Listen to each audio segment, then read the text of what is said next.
Assalamualaikum warahmatullahi wabarakatuh. Selamat sejahtera dan salam satu Malaysia bersama saya Cikgu Ezar. Dalam video kali ini Cikgu Ezar tidak akan membincangkan bahasa Melayu, tidak akan membincangkan peribahasa semua, tapi Cikgu Ezar akan lari sikit daripada bahasa Melayu, iaitu hari ini, video kali ini Cikgu Ezar akan membincangkan matematik tambahan dalam ataupun untuk topik fungsi kuadratik. Okey, jadi pergi ambil kertas, ambil kalkulator, kita kira sama-sama soalan yang akan kita bincangkan. Boleh ke? Okey. Baiklah, apa itu fungsi kuadratik? Dia ialah sejenis fungsi lah yang kita belajar fungsi linear semua tu. Jadi fungsi kuadratik ditulis oleh f(x) sama dengan ax kuasa 2 tambah bx tambah c dengan keadaan a, b, c ialah pemalar dan a tidak sama dengan kosong. Kenapa? Dia ada logik dia kenapa a tidak sama dengan kosong, iaitu katakanlah a sama dengan kosong, okey, katakanlah a sama dengan kosong, kita gantikan a sama dengan kosong ni dalam nilai a fungsi tersebut. Maka a tu akan jadi kosong lah. Darab dengan x kuasa 2 tambah bx tambah c. Kosong darab x kuasa 2 dapat berapa? Dapat kosong lah, tak ada apa-apa. Yang tinggal bx tambah c, betul? Jadi kalau kita ambil susunan penuh, dia akan jadi fx sama dengan bx tambah c. Perasan sesuatu tak? mx tambah c, bx tambah c. Perasan? Ya, jadi dekat sini dia telah berubah menjadi daripada fungsi kuadratik kepada fungsi linear, iaitu garis lurus. Naik turun semua tu kan. Jadi sekarang dia bukan lagi kuadratik. Maka sebab itulah A tidak boleh sama dengan kosong. Okey, boleh Jadi itulah logik dia, A tidak boleh sama dengan kosong. Baiklah, kita nak cari punca persamaan kuadratik ni, iaitu X ataupun apa-apa huruf dalam persamaan tu lah. Kalau dia kata V, V lah. Ya, kalau dia kata K, K lah. Kita nak cari punca persamaan kuadratik itu, kita guna 3 cara. Apa dia? Yang pertama, kita guna calculator lah. Apa-apa saja matematik gunakanlah calculator kan. Jadi kita ketekan EQN, pergi degree, pergi tekan 2. Okay, kalau kita guna 3, yang 3 ni dia untuk fungsi kubik. Okay, jadi memandangkan kita bercakap tentang fungsi kuadratik, maka kita guna nombor 2. Kemudian kaedah kedua, kita boleh gunakan kaedah penyempurnaan kuasa 2. Macam Bobo Boy kuasa 3 kan. Sekarang mungkin 7, 8 aku tak tahulah. Okey, jadi kita guna kuasa 2 saja, tak payah guna banyak-banyak. Penyempurnaan kuasa 2. Kemudian lagi, yang satu lagi ataupun cara ketiga, kita namakan sebagai cara formula lah, iaitu negatif B semua tu. Jadi video kali ini Cikgu Eza akan membincangkan cara kedua dengan cara yang menarik. Mungkin cara ini baharu bagi awak, mungkin tidak. Tapi kita lihat sama-sama sama ada awak boleh menggunakan kaedah ini ataupun tidak. Okey, kita cuba sama-sama. Okey, untuk cara yang Cikgu Eza akan bincangkan ni, kita boleh guna dalam soalan ni lah. Okey, diberi 2x kuasa 2 tolak 1 sama dengan 3x. Kalau fungsi kuadratik ax kuasa 2 tambah bx tambah c, untuk cara yang Cikgu Eza akan ajarkan ini, kita perlu susun terbalik sedikit, iaitu ax kuasa 2 tambah bx. Okey, c tu kena selepas sama dengan. Kalau yang tadi tu sama dengan kosong, C tu kena pindah sana lah, negatif C. Ikutlah, kalau dia positif, dia jadi negatif. Kalau dia negatif, dia jadi positif. Okey, berdasarkan persamaan ini, A kita ialah 2x kuasa 2. Negatif 1 ni ialah kita punya B. C C.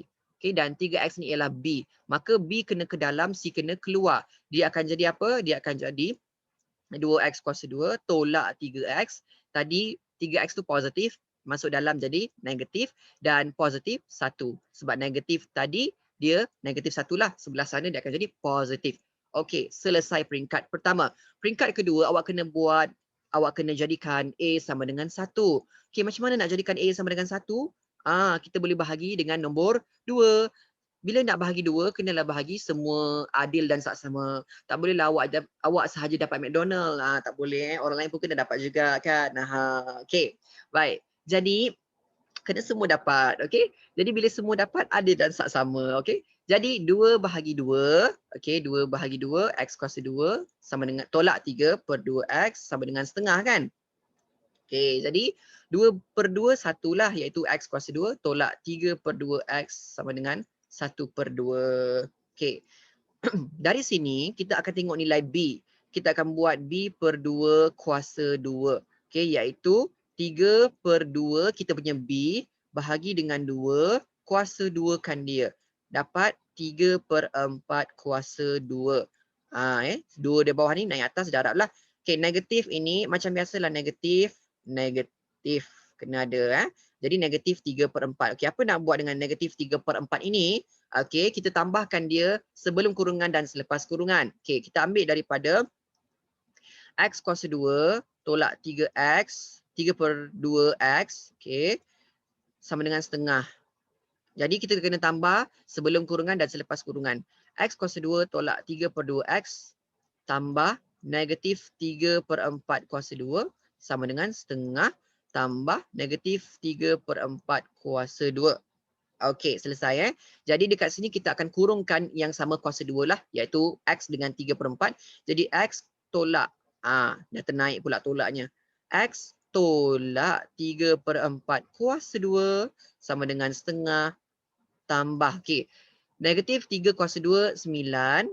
4 kuasa 2, 16. Okey, jadi dia akan dapat 17/16 lah. Okey, dari sini cikgu padam 17/16 iaitu X kuasa 2 tolak 3/4. X tolak 3/4 kuasa 2 sama dengan 17/16. Okey, dari sini kita nak pindah kuasa 2 ni ke sana.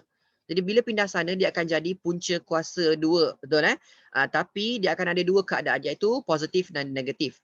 X tolak 3/4 sama dengan positif negatif punca kuasa 2 17/16. Okey, jadi dari sini kita boleh buat dua cara lah iaitu tambah dan tolak. Sebelum tu yang ini kena buang dulu, pindah sana. Okey. Jadi apa kita perlu buat?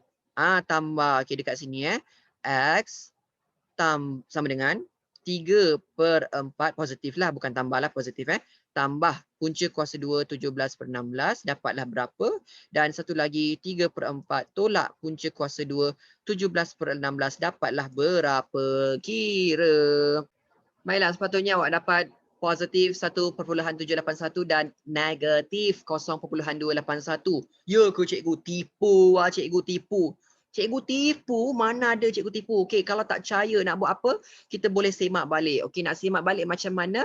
Senang saja, kita cari daripada persamaan yang kita telah selesaikan daripada susunan yang pertama dan daripada yang telah dibahagi tadi. Kita tak boleh ambil susunan asal ya, sebab kita tak guna susunan asal. Okey, kita guna susunan yang baharu, iaitu susunan pertama yang kita dah susun tadi, yang ini, dan yang kedua yang setelah dibahagi dua, iaitu yang cikgu petakkan dengan warna merah ni. Okey. Kalau nak kira balik, kita guna kalkulator. Tapi kita kena ikut susunan kalkulator, iaitu susunan yang kotak merah ini. Jangan keliru, dia tak susah pun. Okey, bila nak kira guna kalkulator balik, kita guna persamaan yang kita telah ubah-ubah suai tadi. Tapi kita tak boleh ikut susunan yang kita ubah. Kita kena ikut susunan asal.